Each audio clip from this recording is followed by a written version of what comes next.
Je crois que la Saint-Valentin a le potentiel d'être bien plus qu'une simple fête commerciale. Si nous nous inspirons des principes énoncés dans 1 Corinthiens chapitre 13, nous pouvons transformer cette journée en une occasion de pratiquer l'amour désintéressé. La patience, la gentillesse, l'humilité devraient guider nos actions, que ce soit envers nos partenaires, nos amis ou notre famille. L'amour véritable ne se mesure pas en cadeau, mais en acte de compassion et de générosité. Point de vue de Jacqueline. Je suis d'avis que la Saint-Valentin est devenue une caricature de l'amour véritable. La pression sociale pour dépenser de l'argent dans des cadeaux coûteux et des dîners romantiques crée un environnement artificiel qui peut être source de stress et de déception. L'amour ne devrait pas être dicté par les tendances commerciales, mais plutôt cultivé au quotidien par des gestes simples et sincères.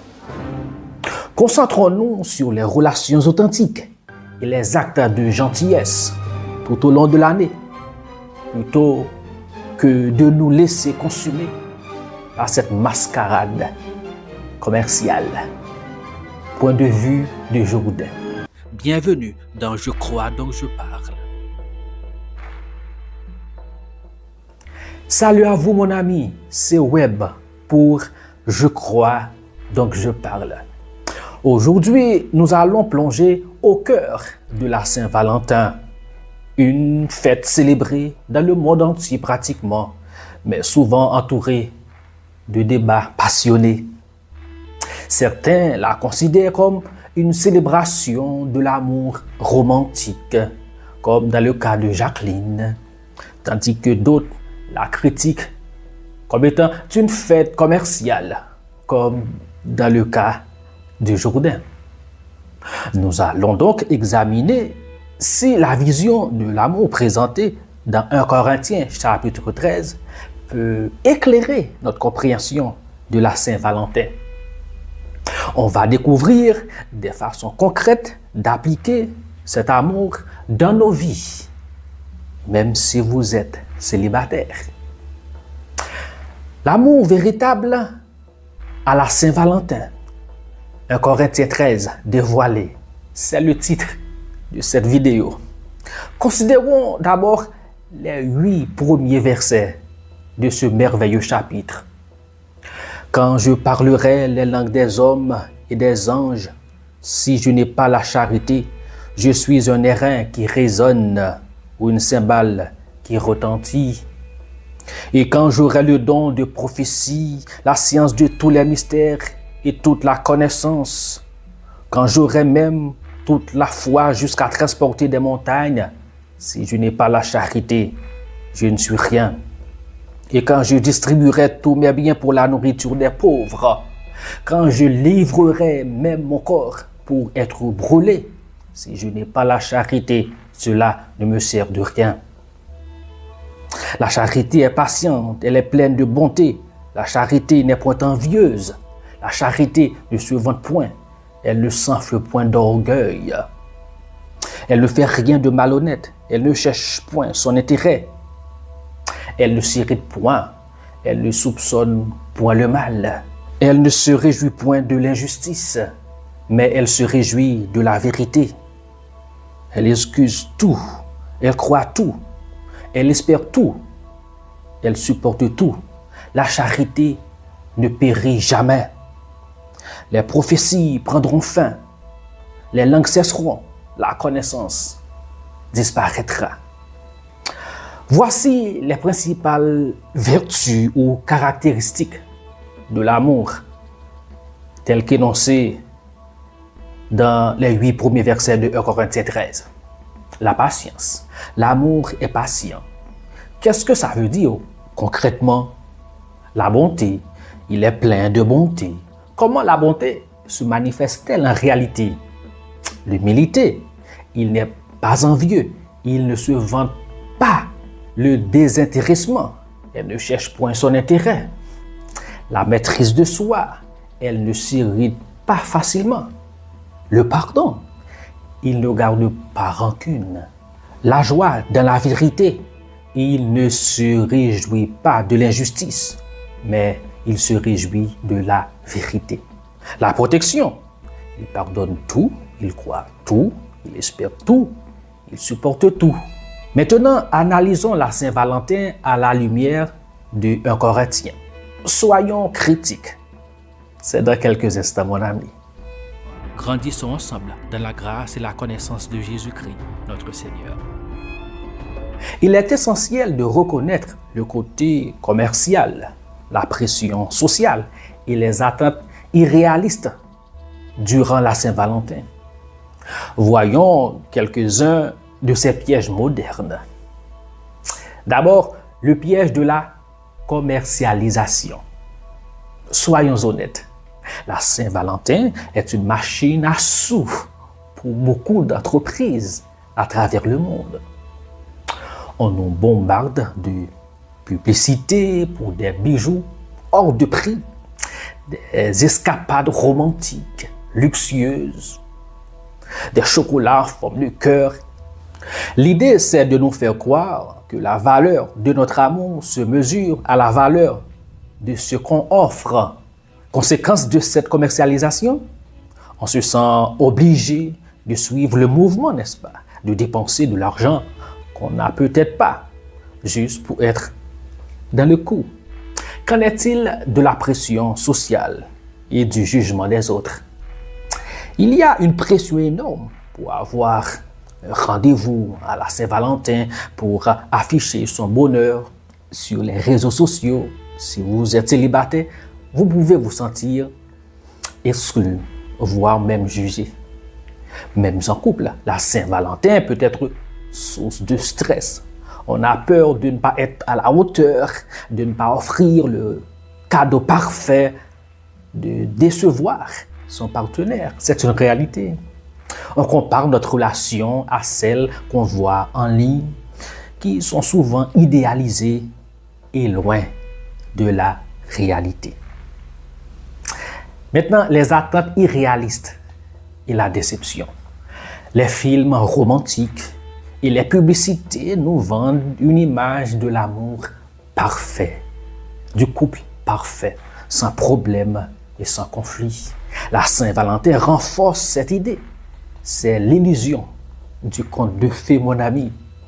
Si on s'attend à ce que la Saint-Valentin soit une journée magique et parfaite, on risque d'être très déçu. Les attentes trop élevées conduisent souvent à la frustration. Il y a un vrai risque de déception. L'importance du réalisme. Il est important de se rappeler que l'amour véritable, c'est aussi des moments difficiles, des compromis, des imperfections, des défis. La Saint-Valentin ne peut pas effacer tout ça. Il faut être réaliste dans ce cas. Toutefois, il est important de reconnaître le désir d'exprimer son amour, n'est-ce pas? Il y a un jour consacré pour presque tout à travers le monde. Journée de l'environnement, journée du sida, etc. Alors, pourquoi pas l'amour? L'amour est un besoin fondamental, une valeur universelle. Malgré tous les pièges que j'ai mentionnés, il est important de reconnaître qu'au fond, la Saint-Valentin est une tentative d'exprimer un sentiment très puissant et fondamental, l'amour. L'amour, sous toutes ses formes, est essentiel à notre bien-être.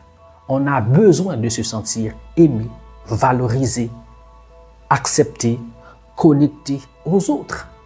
C'est dans notre ADN. Écoutez ce que Harry Kiev, un psychiatre, nous dit. Tout le monde veut se sentir qu'il compte pour quelque chose et qu'il est important pour quelqu'un. Invariablement, les gens donneront leur amour, leur respect et leur attention à la personne qui répond à ce besoin. C'est fondamental. Il y a l'amour romantique, bien sûr, mais aussi l'amour familial, l'amitié, l'amour de soi, toutes ces formes d'amour méritent d'être célébrées. Il est naturel de vouloir exprimer son amour à ce qu'on aime, que ce soit par des mots, des gestes, des cadeaux. On a besoin de montrer ce qu'on ressent. Il n'y a rien de mal à cela. Ainsi, la Saint-Valentin peut être une occasion de prendre le temps de dire à quelqu'un qu'on l'aime, de lui montrer qu'on tient à lui. C'est une journée où l'on se donne, théoriquement, la permission d'être plus démonstratif. Ce qui compte, c'est l'intention derrière le geste. Un petit mot sincère peut avoir plus de valeur qu'un cadeau de grand prix.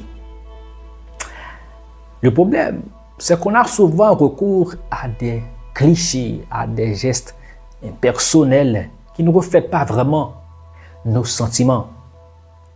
Le secret, c'est de trouver des façons d'exprimer son amour qui soient authentiques et qui correspondent à la personne qu'on aime réellement. Qu'est-ce qui la touche vraiment? Qu'est-ce qui lui fait plaisir? Exemple, au lieu d'acheter un bouquet de fleurs standard, pourquoi ne pas offrir une plante qu'elle pourra faire pousser? C'est un exemple. Au lieu d'aller au restaurant, pourquoi ne pas cuisiner ensemble? L'important, c'est de créer un moment unique et personnel. Alors, comment 1 Corinthiens, chapitre 13, peut nous aider à recentrer la Saint-Valentin? Selon 1 Corinthiens 13, l'amour, c'est pour tous les jours. Voici donc quelques principes que nous pouvons tirer de 1 Corinthiens 13, l'hymne à l'amour. Être plus patient avec nos proches, même quand on est fatigué, débordé ou stressé. Faites preuve de bonté envers les étrangers, même les personnes difficiles, voire même toxiques. Cultiver l'humilité dans nos relations, admettre nos erreurs, demander pardon, se désintéresser des conflits, chercher à comprendre le point de vue de l'autre, maîtriser nos réactions, nos sentiments, éviter les paroles blessantes. Une réponse douce calme la fureur, mais une parole blessante excite la colère, selon Proverbe 15, verset 1er. Pardonner les offenses, ne pas ressasser le passé, ça c'est très important.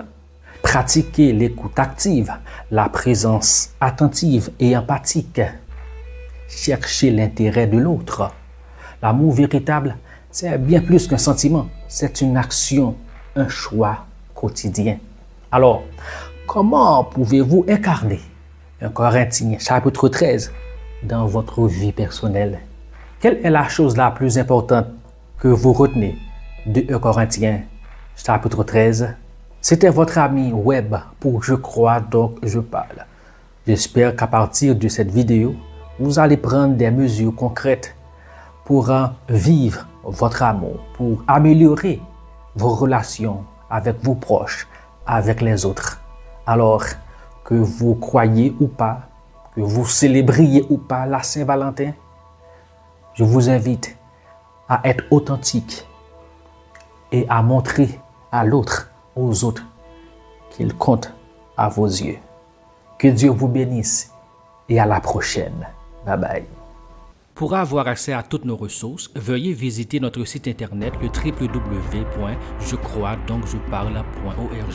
Tous nos contenus sont pratiquement disponibles sur la plupart des plateformes de podcast. Vous n'avez qu'à taper « Je crois donc je parle ». Tous nos livres sont aussi disponibles sur Amazon en version e-book, broché et relié. Merci d'intégrer notre communauté. Merci de partager et de consommer nos contenus. Que Dieu vous bénisse abondamment. Grandissons ensemble dans la grâce et la connaissance de Jésus-Christ, notre Seigneur.